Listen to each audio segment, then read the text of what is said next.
ये है जैसलमेर जिले का गांव घंटियाली।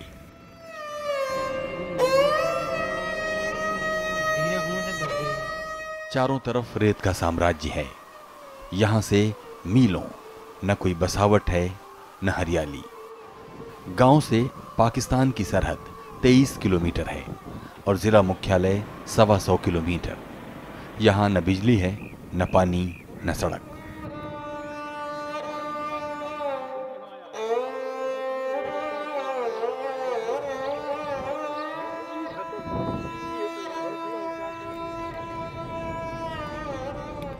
यहीं से विख्यात तनोट माता मंदिर का रास्ता गुजरता है। तमाम अधिकारी और नेता वहां दर्शनों को जाते हैं, लेकिन इस गांव पर उनकी निगाह नहीं जाती। अकाल ने गांव को तबाही के मुहाने पर खड़ा कर दिया है। पशुओं के मरने की नौबत है।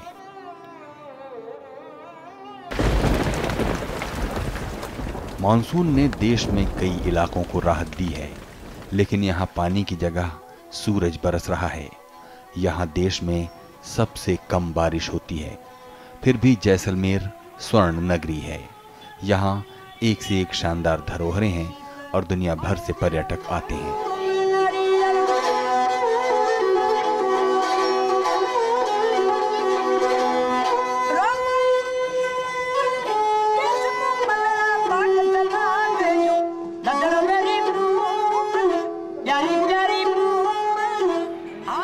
जैसलमेर करीब केरल के बराबर है, लेकिन आबादी 7 लाख है और पशुओं की संख्या 33 लाख। 4 तहसीलों में 840 गांव हैं। इंदिरा गांधी नहर का असर जिले पर पड़ा है, लेकिन दूर दराज बसी ढाड़ियों में अकाल ने ग्रामीण अर्थव्यवस्था को चरमरा दिया है। जिले के 114 गांवों पर अकाल की गहरी मार दिख रही है।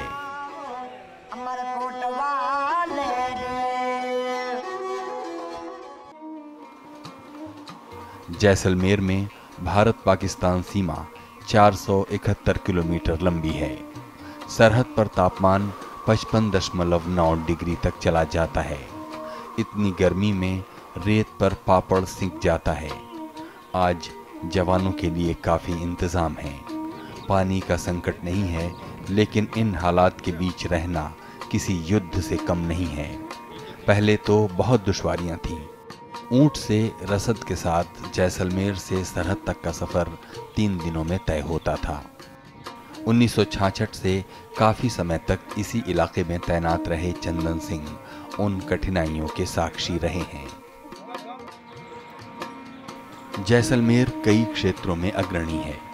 पवन ऊर्जा में यहां बेहतरीन काम हो रहा है।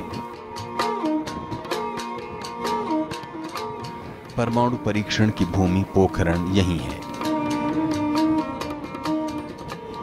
शुष्क जलवायु, पानी की कमी और तमाम दिक्कतों के साथ कई सफलता की कहानियां भी यहाँ हैं। जल संचय और प्राकृतिक संसाधनों के संरक्षण में लोग आगे हैं। तभी अकाल को मात देता खड़ा गड़ीसर तालाब आज भी पानी से लबालब है। महारावल गढ़सी सिंह ने इसे 1340 में बनवाया था। इसे लोगों ने सहेज कर रखा है, फिर भी दिक्कतें ही दिक्कतें हैं। बाड़मेर जिला कभी अकाल का घर और अफसरों के लिए काला पानी माना जाता था। ये पहचान अब इंदिरा गांधी और नर्मदा नहर से टूट गई है। पुराने जमाने में मध्य एशिया का व्यापारिक रास्ता यहीं से जाता था।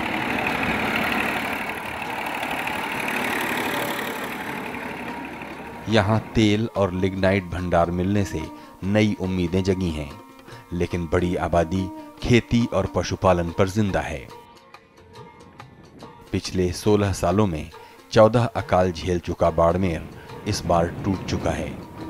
जिले के 2206 गांव अकाल से जूझ रहे हैं, जिनमें 680 गांव ऐसे हैं जहां अन्न का एक दाना नहीं हुआ। बाड़मेर की आबादी 26 लाख से अधिक है और गांवों की संख्या 2712 है। लेकिन कई गांवों को जिला मुख्यालय तक फरियाद पहुंचाने के लिए 180 किलोमीटर का सफर तय करना पड़ता है। बायतू पंचायत इस अकाल से बेहाल है।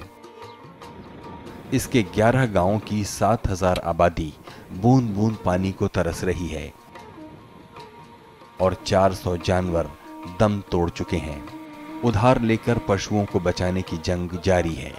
तमाम पशुपालक पलायन कर चुके हैं।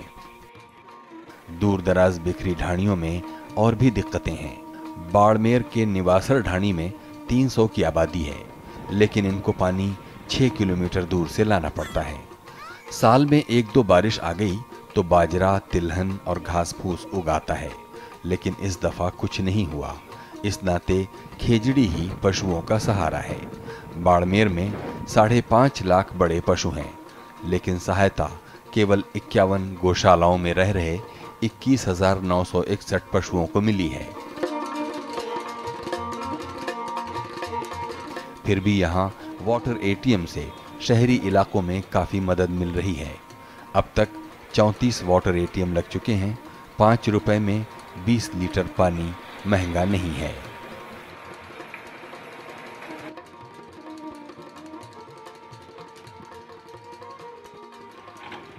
मारवाड़ की शान जोधपुर भी भारी जल संकट और अकाल की चपेट में है।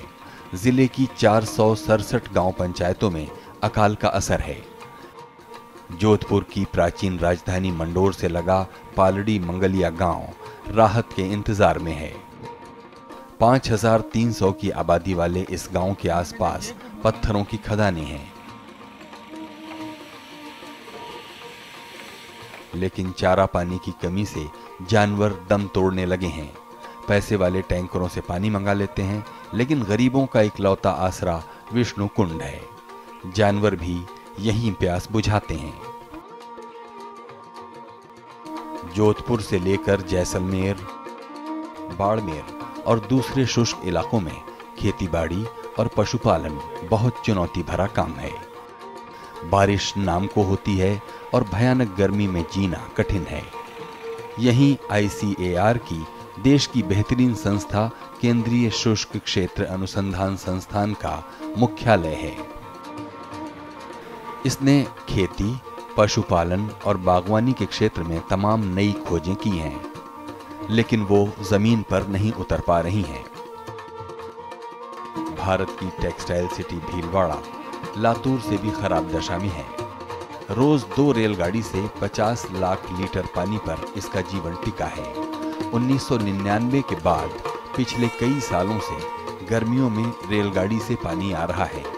लातूर प्रशासन ने भी यहां से बहुत सा ज्ञान लिया। भीलवाड़ा स्टेशन पर अलग लाइन और जल संग्रह का अलग इंतजाम है। जिले में वाटर इमरजेंसी लगा दी गई है, फिर भी नागरिकों को 120 से 140 घंटे पर पानी मिल पाता है। अभी बोरिंग है ना, बोरिंग जस्ट नाली किनारा है। हर घर के आगे पानी का टैंक और उस पर ताला जड़ा है।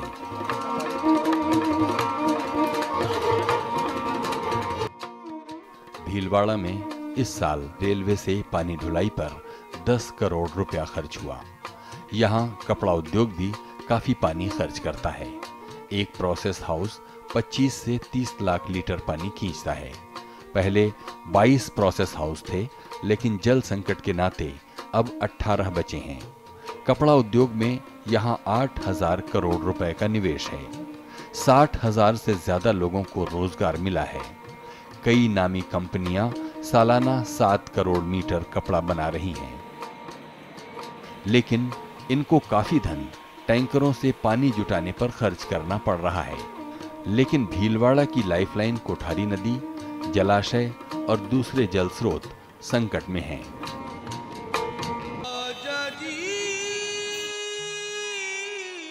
अजमेर में कदम कदम पर इतिहास बिखरा है। हिंदू मुस्लिम एकता की प्रतीक ख्वाजा मोइनुद्दीन चिश्ती की दरगाह और पुष्कर तीर्थ यही है, लेकिन जिले की 25 लाख आबादी संकट में है।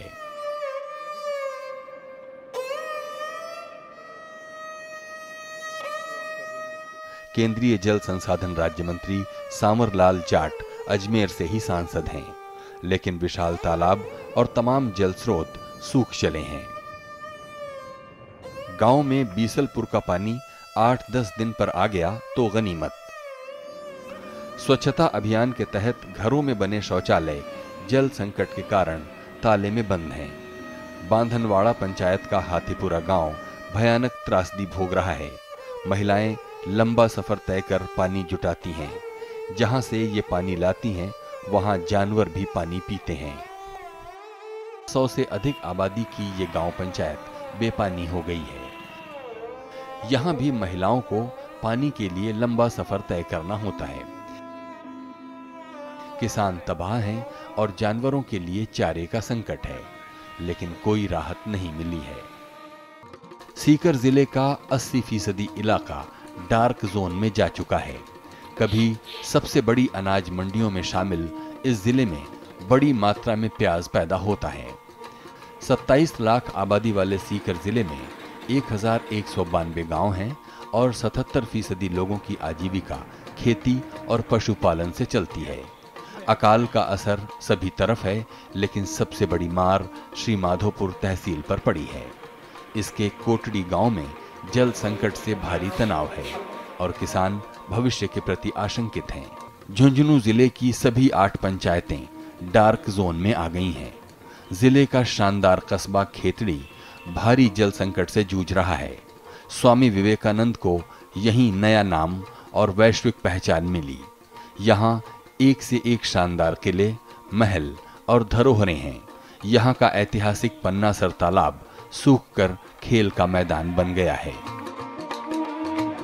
अजीत सागर बांध और दूसरे जल स्रोत सूख चले हैं। 18,000 की आबादी वाले गोठड़ा के लोग 4 महीनों से बूंद बूंद पानी के लिए मोहताज हैं। जिला प्रशासन सरपंच की गुहार भी नहीं सुन रहा है। खेतड़ी नगर देश की तांबे की राजधानी कहा जाता है। हिंदुस्तान कॉपर लिमिटेड ने 1967 में खेतड़ी कॉपर कॉम्प्लेक्स स्थापित किया, लेकिन आज इसे जल संकट के नाते चला पाना कठिन हो रहा है। कारखाने और आवासों के लिए 26 किलोमीटर दूर से पानी आ रहा है, तो भी लोग प्यासे हैं। कारखाना प्रबंधन झुंझुनू से जयपुर तक पानी के लिए ठोस व्यवस्था के लिए भागदौड़ कर रहा है। राजस्थान में 33 में से 19 जिले इस साल भयावह अकाल और जल संकट से गुजर रहे हैं। इनमें सबसे खराब दशा 12 उन जिलों की है जो शुष्क मरुस्थलीय क्षेत्र हैं। ये जिले राजस्थान के 62% भूभाग को कवर करते हैं। राज्य में सूखे ने काफी असर डाला है। राजस्थान में अकाल के कहर पर नजर डालें तो करीब 2 करोड़ 80 लाख आबादी प्रभावित है। अकाल के पंजे में फंसे हैं 14,487 गांव। 1 करोड़ 68 लाख जानवर संकट में हैं। जल संकट से बुरी तरह छटपटा रहे हैं 90 कस्बे। रेल और टैंकरों से बुझ रही है कई इलाकों की प्यास। 7 करोड़ की आबादी वाला राजस्थान आकार में भारत का सबसे बड़ा राज्य है।